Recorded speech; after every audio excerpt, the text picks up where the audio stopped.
بەهەوڵەکانی حکوومەتی هەرێمی کوردستان لە ساڵی 2008ەوە کارەبای نیشتیمانی گەیشتە سیدەکان و زایدەن 130 گوندی دەوروبەر هەموو گوندێک کارەبای نیشتیمانیان پێگەیشتووە جگە لەو گوندانە نەبی کە لەبەر هۆکاری وەزعی ئەمنی چۆڵ کراون ئەوانە کارەبایان پێ نەگەشتەوە ئەگەر نا ئەوانی تر هەموو کارەبای نیشتیمانیان هەیە. بەنسبەت هاوبەشی کارەبا لێرە زیاتر لە 3500 هاوبەشی کارەبامان هەیە کە دابەشکرانێ بەسەر دوو زۆری ماڵان و بازرگانی و بۆ ڕایکردنی ماڵمەڵەکان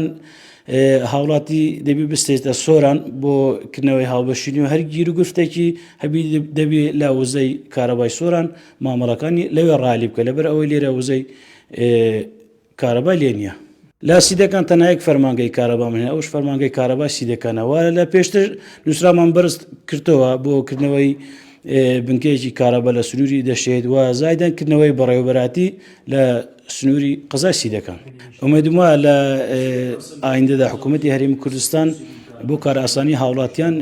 کردنەوەی بنکەی کارەبا یاخود بەڕێوەبەراتی کارەبا لە سنوورە بکاتەوە بۆ ئەوەی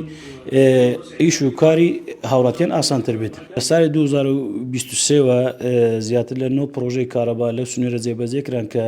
گوژمەکەی زیاتر لە 350 میلیۆن دینار بوو لەسەر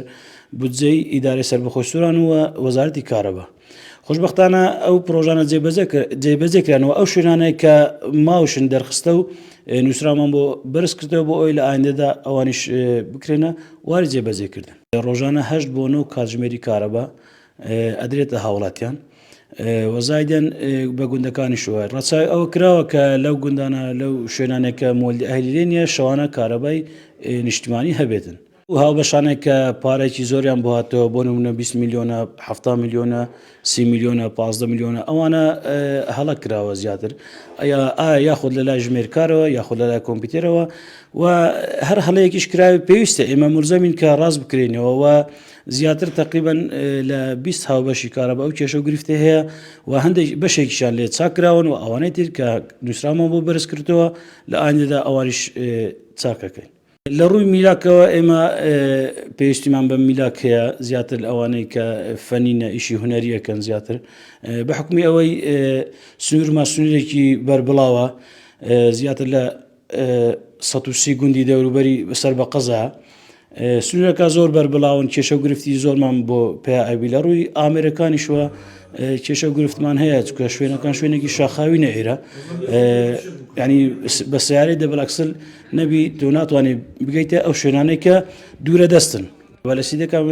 یەک وێزگەی کارەبا و زایدەن وێزگەیکی موبایل هەیە کە بە هەردووکی 4 فیدێرە لەو 4 فیدێری فیدێرێکی تایبەتە کە تایبەتە بە دەواری حکومیەکان و باقی ئەوەی تر 3 فیدەر